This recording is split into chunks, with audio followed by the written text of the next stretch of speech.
Hey, what is up, guys? Andy Yanez here. Thank you first and foremost for clicking on this video here on the Pod Slamma Jamma YouTube channel. Real quickly, before we get into my one-on-one interview with the Vice President of Athletics at the University of Houston, Chris Pezman, aka the Athletic Director, I'd like to remind everybody to go down if you're watching on YouTube and hit the subscribe button. It really helps out the channel. While you're down there, be sure to give this video a like. It really helps us out as we're on our road to 1,000 subs. We're really, really close, and we're hoping to get over the hump shortly. Of course, this is a big interview with Pezman. We talk about a lot of different stuff ongoing with the University of Houston Athletics as it makes its big jump from the American into the Big 12 Conference, which is just over 2 months away. Obviously, of course, July 1st is just getting closer and closer. So once again, thank you for clicking on the video. I hope you enjoy it. Let's get right into it.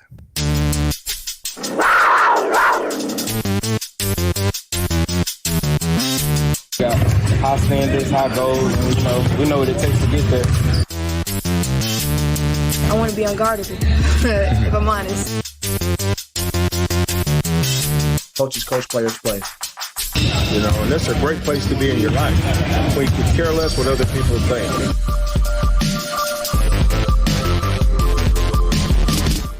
First of all, Chris Pezman, thank you for your time and taking the time out of your day to be able to speak and meet the Vice President of Houston Athletics. Now, Chris, real quickly, do you prefer your title Vice President for Athletics, or is Athletic Director fine? AD's fine. I'm honored with the VP title, but at the end of the day, I'm just the Athletic Director. So AD's fine. That's a lot simpler. Definitely. I've always been curious about that, but obviously I want to talk a lot about the topic of the upcoming season, mainly focusing with football as you guys are transitioning into the Big 12. Yesterday, so we're recording this on Thursday morning. Yesterday, on Wednesday, April 19th, you guys announced that you had sold more than 5,000 new season tickets for the upcoming season, which is a TDECU Stadium record, going back to really the launch of the stadium back in 2014. You guys also announced that you sold more than 15,000 total season tickets, which accounts for renewals. Can you talk about those numbers and what that means for you guys as the head of the athletics program for the upcoming Big 12 season and for football? Yeah, obviously yesterday was a significant milestone for us, hitting 5,000. We've been pretty close to it and been hoping to crack that number for about the last week and a half. And the best part about this is we still have 4 months left in our sales cycle, getting ready for the fall.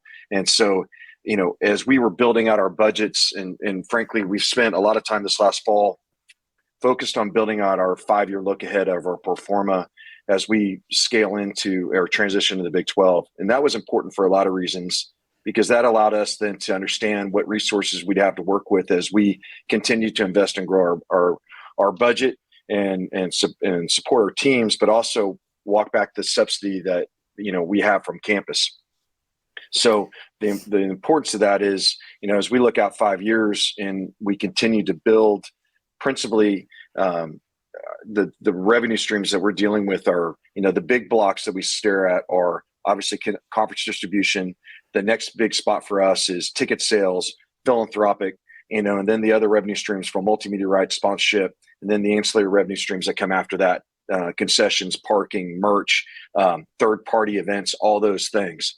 So as we stepped back and we were looking back, even going back from when we opened TDECU, and we had high points during H-Town takeover with Coach Herman and the energy and success around that program.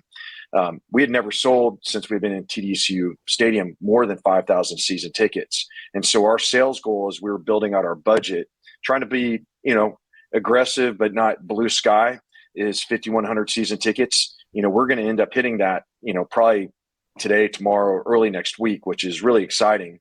And then that allows us to recalibrate, because we hit our budget goal. Now we can really go after our sales goal, which is, trying to get to 7,500 new season tickets sold. And once we hit that, we'll move the bar again. Obviously, the strength of that sales effort is coming off the excitement of going into the Big 12.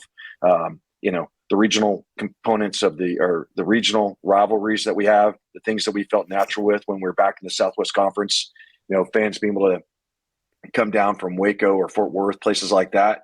But those are the things that get our fans excited and they've missed for, frankly, decades. And we, we just didn't have that for the last couple of years or decades. And now we're able to draft off of that energy and excitement. And we're seeing it manifest itself in a very, very positive way with our season ticket sales.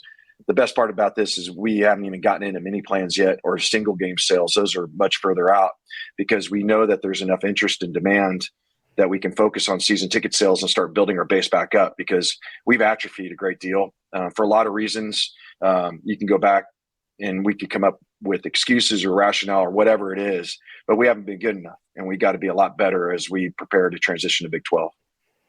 Well, Chris, I can tell you're pro at this because it's almost like you're reading off my notes. You went down the list of the questions I was going to ask. But it was not meant that way. I apologize. No, you're good. You're good. Just in terms of kind of following up on that, like you said, a tribute, or I guess a big credit that you can do to the success you guys have had with season tickets. Like you said, up to this point, we're still early. But kind of, I don't know if this would be the correct phrase to do it, but how are you guys able to, what's the goal to be able to bottle that and be able to maintain that momentum, once you guys get into the Big 12 and look ahead where, this is going to be the schedule you guys are going to have for multiple years to come, to make sure that those new season ticket holders not only stay for this season, but for future years? Well, that's the big effort, right? How do we make the game day experience as good as we can possibly make it and be the best version of ourselves, and also have a product on the field that, in competition, that people are excited about and want to support. Obviously, we've been successful the last couple of years. 12 wins, 8 wins. Last year was not as successful as we wanted it to be for a lot of reasons. It just, I think anybody will tell you that. But, we're coming off of 20 wins in the last 2 years. And with that, with the transition to Big 12, there's a lot of excitement around here and around the program. But I think a lot of it goes back to, what do we look like on the field? Much like basketball, that's a team that people rally around, love to support. Those kids do it the right way. Same thing with football. We got good kids. How we produce and turn that into winning, that matters. And then also how we deliver the game day experience. And we're getting ready to experience something that we haven't really had here in a long, long time, which is game in, game out, high level competition coming in here with names that people recognize and enjoy watching. So we are spending a lot of time focused on our game day efforts. How do we improve, parking and transportation? The attitude is from the time you leave your house to the time you return to your house, how do we do our best to give a positive experience? And, right or wrong, once somebody gets on the freeway, in their mind, this is part of their game day experience. And so that goes into making sure that we're working with Transtar and TxDOT and the entities around the city to help message that we've got an event on game day, that we've got impacts that we can help push out to our season ticket holders or those that are coming to campus to enjoy the event. Hey, 610's closed because there's traffic, things like that. I'm kind of going broad and granular at the same time, because those are all the things that we're contemplating as we get into and we prepare for next fall. When we load up on campus, we're bringing 40,000 people here. How are we going to park people? Right now, Scott Street has got light rail that goes along it. And when the light rail rolls through, that train dictates the lights. So that means that, bringing a lot of traffic in on Scott Street is problematic. Cullen's under construction, has been under construction for a long time, as coming out here. We've been promised that it'll be done this summer. I can tell you that the intention of that project goes all the way up to the president of the university. Renew knows she's leaning on our local officials to make sure that gets done. But the point is you'll end up taking probably half the building, which is about 20,000 people, and you're going to guide them or navigate them over to the spur. Right? Spur 5, park on that side of campus, and then migrate through campus to the stadium. And then what is that experience like? So we're communicating with campus, FP&C, which is facilities planning across campus, park and transportation, pushing out the information to the deans of their colleges of what to expect when game day comes. That's the whole point of, athletics, is bringing people back to campus and having an experience that maybe, and a connection that maybe they've lost or hasn't been as readily available to them or to the university over, months, years, whatever it is, to bring them back onto campus and get excited about the old college they used to go to and find ways to help support it in a positive way. Anyway, so the point is get them to the stadium. What does security look like? What does tailgating look like? What does the access path look like? How many points of sale do we have? Making sure we staff every point of sale. I mean, the biggest frustration that people have when they come to an event is, not managing expectations, but making sure that they know that you're trying to be as efficient with their time as possible. So when you come up to a queue line at a concession stand, well, if all the registers aren't staffed and the people are waiting in line, it's really easy to get upset. And I would be too. And I am upset when that happens for our fans, because we're delaying their lack of enjoyment from the game because they're standing in a queue line waiting to buy something from us. And that can't happen. And unfortunately it does. And it's in some respects, it'll continue to happen. It's just the nature of the event business, but we have to continue to put our best foot forward. So when people show up, we're giving them the best game day experience possible. And that goes into, what kind of music's playing in the stadium? How can we broaden our food offerings? All those things we're looking at trying to expand upon as we prepare for this fall. A couple of follow-ups to that. First, obviously, just what you just touched on. You guys are looking to be able to kind of, be able to get as many people as possible, like you said, up to 40,000 to be happy with that experience. How do you guys do that, just in terms of, do you guys have like research in terms of the past seasons? Do you guys reach out to season ticket holders, to previous people that show out to games, and kind of ask them questions? Or how do you guys go about, hey, fans really like this, they probably don't like this? Or how do you guys collect kind of that feedback? We have multiple ways we get feedback. We do fan surveys, and then we obviously have conversations with our fans. We get direct feedback from people that have had experiences over the course of the game. And then, frankly, we've got a lot of people that are walking around that are watching how the event operations are occurring and, trying to make changes in the moment. We just recently hired JB, who came from Virginia. He was a longtime facilities and operations veteran there. He's just started about 2 weeks ago. And part of his sole focus is, we've got a meeting right after this talking about tailgating. What's tailgating going to look like on game day? How do we continue to refine it and focus it and continue to bring more energy into it, knowing that we're going to have more people tailgating on campus? How we're going to handle, RVs that want to park overnight, all those things that we're scrubbing through what we can and can't do to be able to make sure we deliver the best possible experience on game day. Gotcha. And one other thing that I wanted to touch on, just in terms of those season ticket numbers, something that you told the Houston Chronicle about a year ago, or roughly within the past year, was that the goal within a 2-year window was to get up to 25,000 in season ticket sales. Obviously, like we mentioned at the top, just in terms of being able to reach that 15,000 number at this point early on. One, how confident are you that you guys can still achieve that goal? And how would you kind of how would you track it, if it, like, in terms of, you were to put it, where do you feel like you guys are at to be able to meet that goal? Yeah, we get daily sales reports that show how we're doing on new ticket sales and then the renewal process. So we've got our finger on the pulse of it. Our ticket staff has been really aggressive for me, fortunately, with getting me that information, because I want to know where we stand every day and how we're tracking. That's what's exciting about this, because previously we haven't had that response from the market like we're having right now. And again, all I can tell you is, sitting in this role, I continue to feel the positive pressure from the market of people that are really excited about what's going on and how they're tracking, and people that are interested and engaged and want to buy in on what's happening here. The question about how you sustain that versus, towards our goal right now, I'd say I feel good that we're going to hit our goal. The 25,000 next 2 years, I think that's a very real, a realistic goal that we should be able to achieve, and we need to achieve. Part of what we've suffered from a long time is just, I don't know how to say this, other than, our season ticket base just hasn't been strong enough. And that's a reflection in a lot of ways on just a lot of different things that we have to get better at. But part of our maturation as a department and the way that we're viewed, and the way that we're considered in the future, and obviously we're moving in the Big 12, and we have greater aspirations to make sure that we're competing at the highest level in the Big 12. We have to continue to build our base. And I'm going to use basketball as an example on the other side of this, Andy. When I got here, we were playing at TSU, and Coach and Lauren and that staff were doing a great job, everything they could do to go drum up, getting people to go to games. But we had less than 1,000 season tickets in basketball, 5 years ago.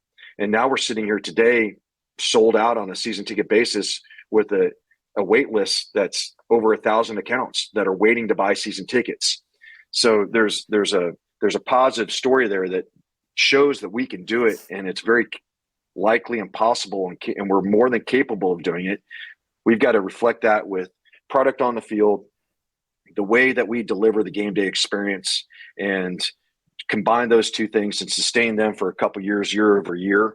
And then you'll start seeing that season ticket base continue to grow.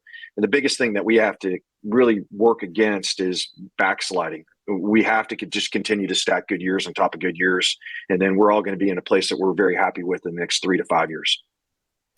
Definitely that point that you brought up about just a few years ago where the men's basketball team was. And really we all know the story by now of Kelvin Sampson walking around campus with a bullhorn and trying to encourage students to be able to come out to games and support the program at that time. For you, and really this could stand out for the entire athletics department, but how important is it for you guys to be able to reach the current students on campus to come out and rally around the football team and athletics as a whole? That's as important as anything we'll do. And I don't mean it. I mean, I would say it's the important thing, but there's, graduating our kids, making sure that we're successful. All those things are equally important. But again, the whole, one of the primary purposes of athletics is being a conduit for, our current students, our future students, and our past students in ways that they can tie back into the university. So every chance we have to have a student that comes to our game that we can get, indoctrinated into intercollegiate athletics is another way that we keep them bound to the university when they move on, then they start their professional life, and then are people that can turn into donors or supporters of our university.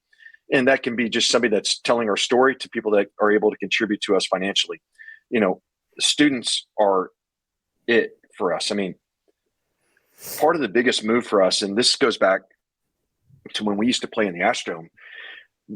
It's interesting, playing the Dome for a long time because of the novelty of it was really a huge benefit for us.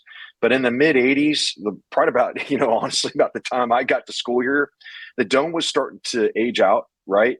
And also we were dealing with we didn't have a large population of students that lived on campus. And so we were losing you go back to the 80s and 90s when we were playing in the Dome, we lost a lot of years of students that weren't ever, able to enjoy U of H sports because that wasn't happening on campus. And one of the big advantages when we moved back onto campus in Old Robertson was just being able to get students to be able to walk across, Scott Street, or Cullen, and go to games and start experiencing that. And you've seen that growth year over year. And when I first got here, we had a marketing firm do basically a really deep dive in the marketing assessment of where our people are, what their demographics are, and where are we as an institution with our alumni base. And one of the things that's most exciting about where we are today is we're still aging into our alumni base. We're a younger university, and I know this is obviously pretty common sense when it's said, but to see the stats that are behind it and how we're aging into that demographic and into that alumni base, we're still a couple years away, but it's not that far away where that becomes the more affluent period of their lives, where people are in their 40s and they've been used to having football on campus for the last 20 years and they're used to going to games. And now we're starting to see that transition to, hey, they're excited about the Big 12, and that's the group that's coming and buying tickets. So I rambled a lot. I hope I got to an answer that you were looking for with the question that you posed. Sticking with the, marketing or branding aspect of it, one of the things that you alluded to going back to the Herman years in football, they had the identity of the H-Town takeover. The men's basketball team has the For the City kind of moniker. Is that something that, again, this might not be as pertaining to you, but do you feel like it's important for a specific kind of moniker brand to be kind of associated with, in this case, like the football team? There's not necessarily a specific moniker that's connecting with the football team. I would actually disagree with you. I mean, if you watch their hashtag, it says, the Houston with the us. So that's where honestly, Andy, these questions frustrate me because these answers are out there if you look, and they're already there. And so I guess I'm trying to figure out where this is coming from, why you're asking. No, I'm just asking in general. I'm just curious. It's fair if you know. No, I just some of those things happen organically, like for the city happen organically, the H-Town takeover organically. And I think, if you force those things, they don't necessarily play great. And when they come out, they're going to come out, whether it's a tagline or a moniker, I don't know. I mean, it's like, the basketball team was doing for the city. And then all of a sudden you see pro sports teams that are, for the H, after, I couldn't tell you if we're the first one to do the for the city, maybe in that verbiage or that language, but it resonates and it carries over. And it's something that, that team's rallied around and, it works. Football, the H-Town takeover, that was a different time. And that was a different time. I said that twice. There was a different way that kind of organically came about. We haven't found that message yet with football. And I think we'll know it when we do. I think if you force it, sometimes it's just too contrived. And I don't like seeing that necessarily especially when teams start stealing, or borrowing, whatever marketing slogans. Obviously, very few things are original once you get into this space.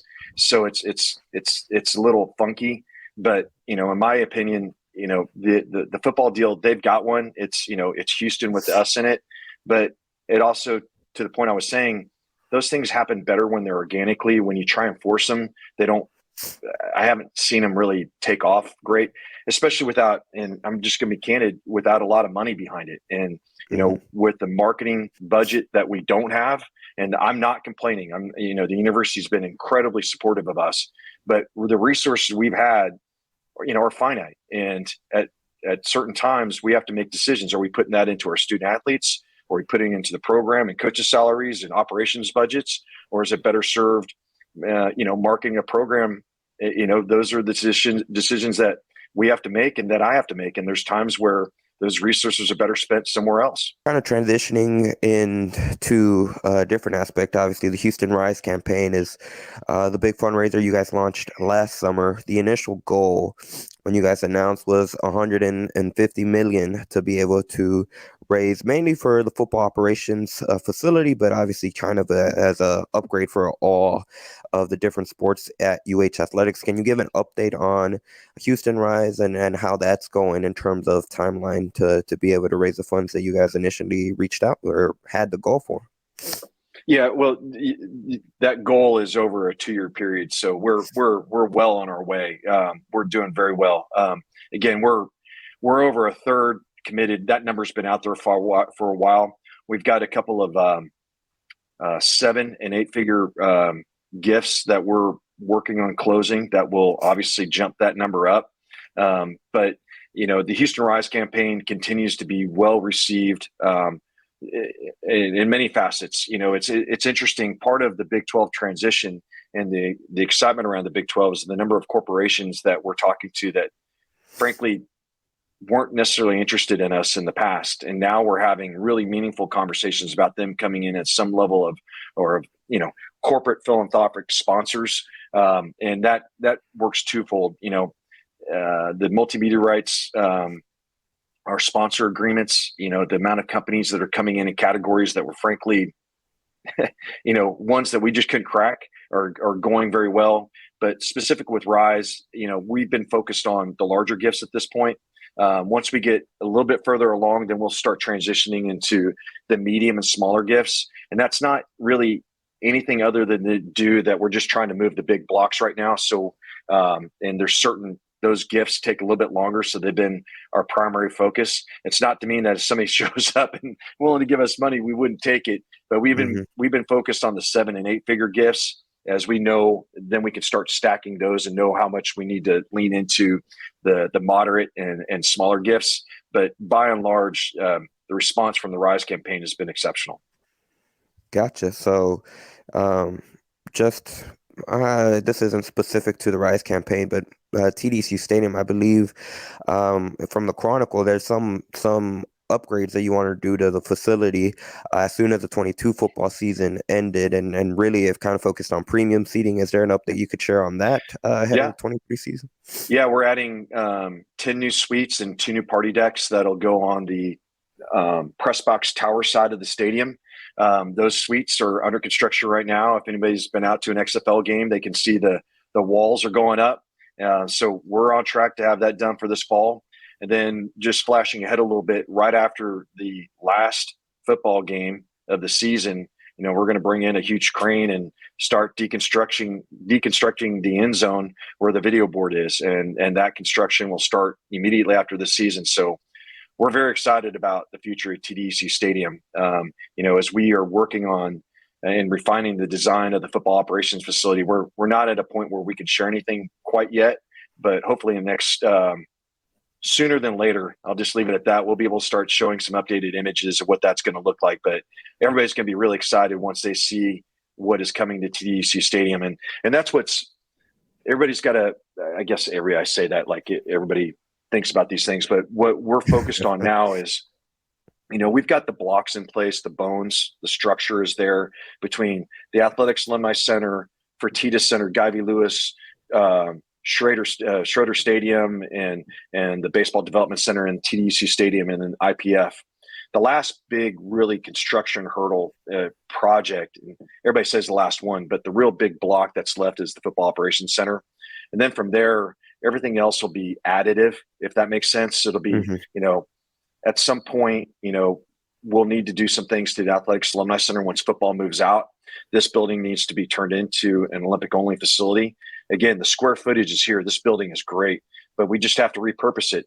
We've got an indoor track that's inside, but it's not really set up for spectator use. We've got, bleachers in there, but how we move around the facility, how we load the bleachers, restrooms, concessions, all those things, that building or this building was never contemplated or designed to be a public facility. We've used it that way and we've made it work, but now we need to continue to evolve it. I mentioned that because, as you think about the football operations facility, as we're attacking that project, this is allowing us to bring in, new suites, new premium offerings, suites, clubs, party deck. And what we're looking at is going to be a lot of fun. And we're actually looking at a way where it's not going to solve it, but it'll certainly improve restroom and concessions on the 300 level. We got a plan to fix that, which I know is a big issue for people that are in the upper stands, so they don't have to come down to the main concourses to get those services. So that's what's coming. We're going to do these things in steps as we continue to improve our facilities. The good news about this is after we get the FOC done, that'll be kind of the last big, like, massive project outside of, adding a deck to the stadium, at some point in the moderate future. Gotcha. So moderate future, is that way in the distance within 10 years or over 10 years? I would answer it a different way. And it starts the beginning of this conversation. We have to build demand to be able to justify expanding the stadium. People are, you and I, people that are work in this space, we get comments that are thrown at us. Oh, add a deck, do this, add shade structure to the TDECU Stadium. Well, that costs hundreds of millions of dollars, and there's no financial return on it that you can directly attribute to that project outside of butts and seats. And it's hard to justify some of those projects without the demand or a direct financial benefit to it. So as you think about the future of TDECU Stadium, as we're building the Football Operations Center, we have made sure that we're not inhibiting future expansion. All the shoring and everything that's in place, the extra fittings and piers, and all those things, we're utilizing those as part of this construction. So that way we make sure it's, everything we do is we're doing it almost like a Lego set. We can add this and then add above it and continue to expand. Definitely. That's pretty interesting. That's a good comparison to, I guess, kind of compare to in terms of a Lego set. Eventually, if the demand is there, you guys just can continue to build. I guess transitioning, and these are more just hit or miss questions because I'm generally curious. One of the things that, like you alluded to, there's always fans or people that question about it. This is much more so about Fertitta, but the camera angles, and this is something that's been brought up. Could you ever see those switching over to where the students are showcased, or is that something that can't be done, just in terms of how Fertitta was built out? Yeah, it's about $1 million. Mm-hmm. Gotcha. So yeah, it's a resource issue. It's certainly we'd love to move it, but we're moving it because people want to see more stands on a TV image, right? And let's think about what we're talking about, right? So as we sit there and say, oh, we need to do this, we need to do that. Well, the return on that $1 million to lay the cable to the other side and the cost to flip it, that $1 million I'd much rather put into our sports programs. And not that it's not important, it's just not as important as other needs at this point. Gotcha. Kind of the final closing questions, but just in terms of, again, kind of sticking with Fertitta, you mentioned that TDECU can kind of be like that Lego. Could the demand for Fertitta ever grow? Well, I think it might be the point where that could be expanded. Well, if we had opportunities to expand, we would have done it. What Coach Sampson and again the basketball program and the energy around it and the excitement around it continue to drive. I mean, it's interesting. I would not change anything with Fertitta Center, period. I just wouldn't. Maybe flip the cameras if we had contemplated that prior.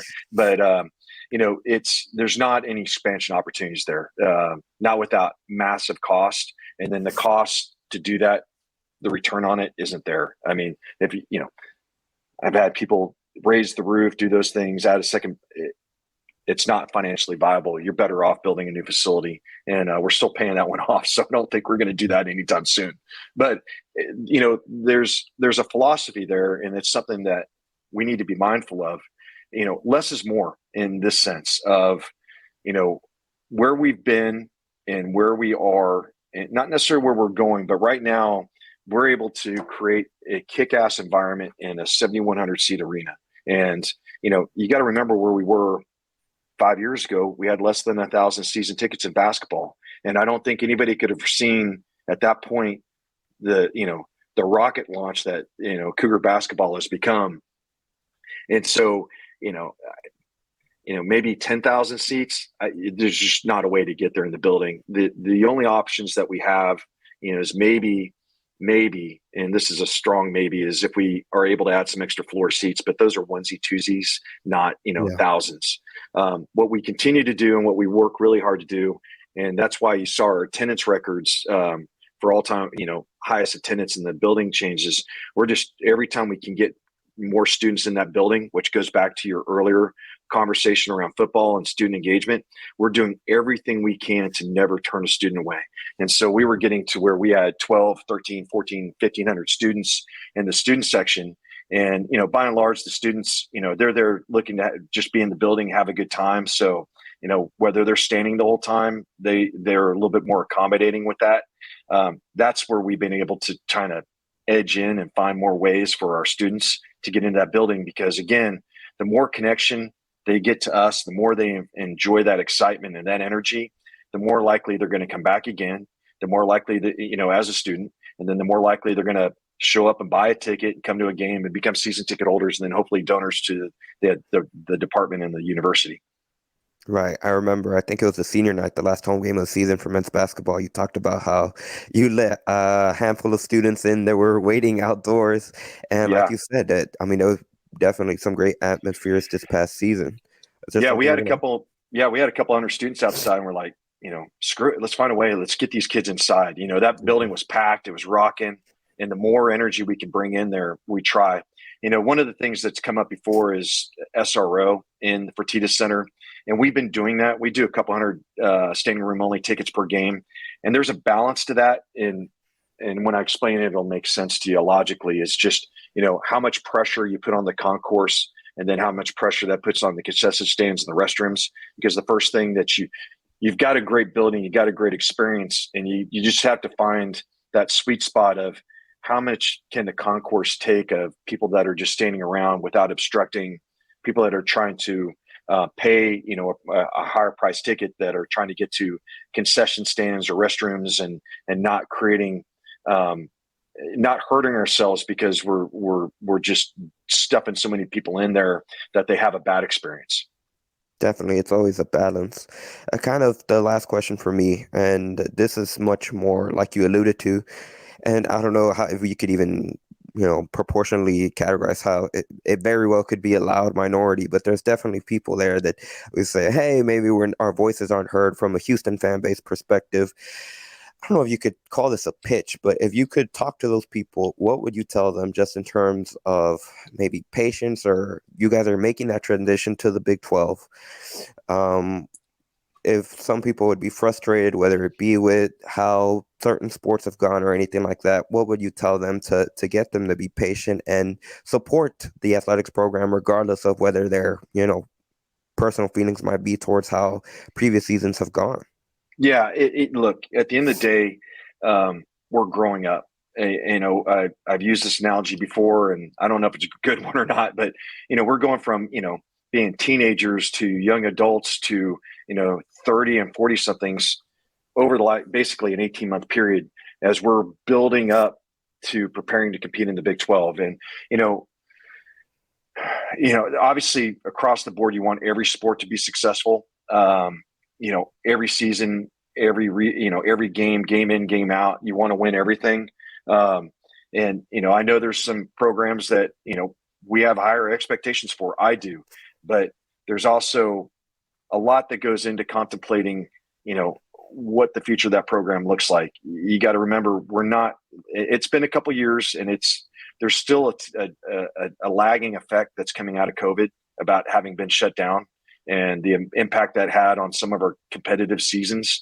As we prepare to transition to Big 12, there's also, resources, how we're allocating those resources, what we're emphasizing. And I can tell you right now today, we're trying to make sure we maximize every revenue potential that we have. The reason that's important is the more money we're able to bring in is the more money I'm able to reinvest back into our programs that allow us to hopefully continue to elevate their competitive success and their stature. And, we really are looking forward to a strong football season because of the implications of that across the board, fan excitement, energy around the program, because that carries over in every other way. Obviously, we've had, the last 5 years of just high level success with basketball with, 4 Sweet 16s, 2 Elite Eights, and a Final Four. And the only reason it's not 5 is because of the COVID year. And how do you take that energy and then try and apply that to other sports? And, I'll use volleyball as an example. We used to have MCI crowds. It was friends and family, that would be sitting in there. And then, as volleyball picked up steam, we were averaging 1,000, 12, 1,500 people a game, and that place was having a lot of fun. And so we know how to execute. It's a combination of executing with competitive success, and also just knowing that as we're transitioning to Big 12, the competition is going to be a lot stiffer. And we have to be mindful of finding that balance of, we're still upgrading every aspect of our programs, rosters, operations budgets, salaries, anything and everything that goes into supporting our programs. Part of what we have to continue to do too, Andy, is, we've got a shallow bench, our administrative staff. We've been doing it, no one should, and I'm not asking anybody to feel sorry for us because we want this challenge, but we're bringing on more bodies, and you'll hear some announcements of that over the next 30 days that will help build out our administrative team. Because to your point, we have to be very focused on our external efforts, particularly around marketing, development, how we raise money, how we communicate, how we raise money, how we're being aggressive with maximizing our revenue opportunities. What's our yield like that comes out of game day? What should that revenue number be? I mean, our game day numbers on revenue are a fraction of what, we're competing against. So I have to make sure, we used to do a football game would be worth, $1.5 million to us. Well, in the Big 12, a normal home game is worth about $5 million to a school. That's the gap that we're focused on closing. And that goes into so many aspects of our operation: ticket sales, the box office, making sure we're staffing those guys appropriately, making sure that we've got access to people that are, when they call in, there's somebody that's able to answer a phone call that can give them answers, that can help guide them along the right way. I know this question was focused on competitive, sticking with us. And I guess what I've rambled through is that we're still growing into this. There's a lot of things that we know we have to get better at, starting with me. And just trust me, there's some things I can't really, I don't want to get too far ahead of myself, some announcements that we'll have coming sooner than later. And once I say those things come out, then I'll be able to expand upon what our expectations are a little bit more. Gotcha. Once again, Chris Pezman, Vice President for Houston Athletics. And thank you for the time that you allotted today to be able to speak with me. And best of luck in the transition to the Big 12. And as always, feel free to reach out. We have that line of communication whenever it need be. Yeah, Andy, appreciate it, man. And I really appreciate you. You've been with us from your time with the Cougar and being there with Gallery Sports and traveling with us. You do a great job, and I appreciate the time, and I appreciate the questions. They're more than fair, and hopefully I gave you enough clarity or some insight into what we're doing. And if I can expand on anything, feel free to follow up. Definitely will do. Thank you again for your time, and see you around. All right, brother. Be good. Take care. Talk to you soon.